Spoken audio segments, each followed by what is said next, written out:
عرب کا ملک ہمارے ملک سے کس جانب میں ہے،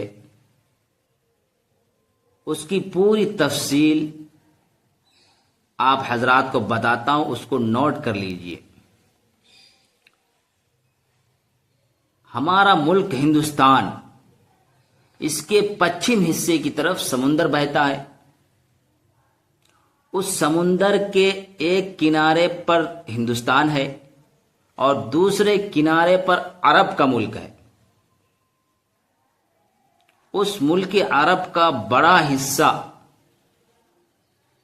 ریت اور پہاڑ ہے، اور بیچ کا حصہ تو بالکل بنجر اور غیر آباد ہے۔ باقی بچا کنارے والا حصہ، تو کنارے والے حصے پر کچھ سرسبزی اور شادابی ہے، اور اسی سرسبزی شادابی کنارے والے حصے میں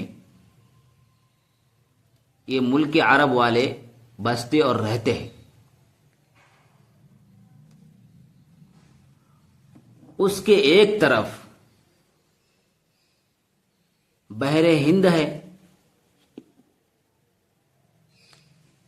یعنی ہندوستان کا سمندر ہے، اور اس ملک عرب کے دوسری سائٹ میں خلیج ایران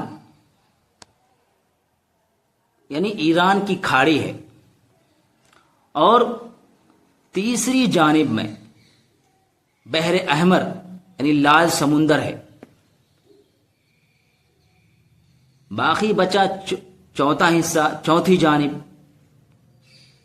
تو چوتھی جانب میں صرف خشکی ہے۔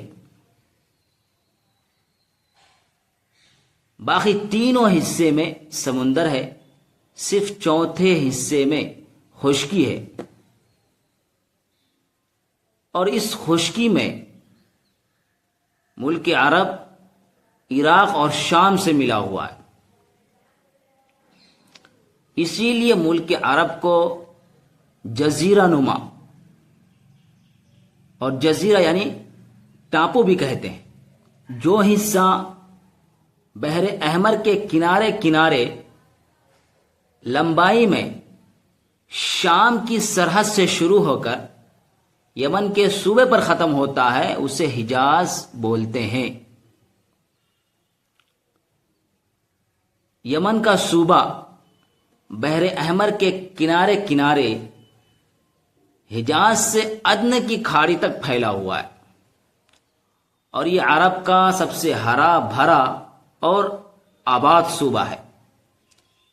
اسی کے قریب عدن کی کھاڑی کے کنارے پر حضرموت ہے، اور عمان کے دریا کے عربی کنارے پر عمان، اور ایران کی کھاڑی کے کنارے پر بحرین ہے، اور بحرین سے ہی ملا ہوا یمامہ ہے، اور بیچ ملک سے جو حصہ نکلتا ہے عراق تک کا، وہ حصہ عرب کا نجد کہلاتا ہے۔ بحر احمر کے کنارے کنارے شام کی سرحد سے یمن تک جو حصہ ہے اس کو حجاز کہتے ہیں۔ حجاز کے اندر 3 شہر مشہور ہیں، ایک مکہ، دوسرا طائف، اور تیسرا یثرب۔ ہمارے پیغمبر علیہ الصلوۃ والسلام کو انہی تینوں شہروں سے تعلق تھا۔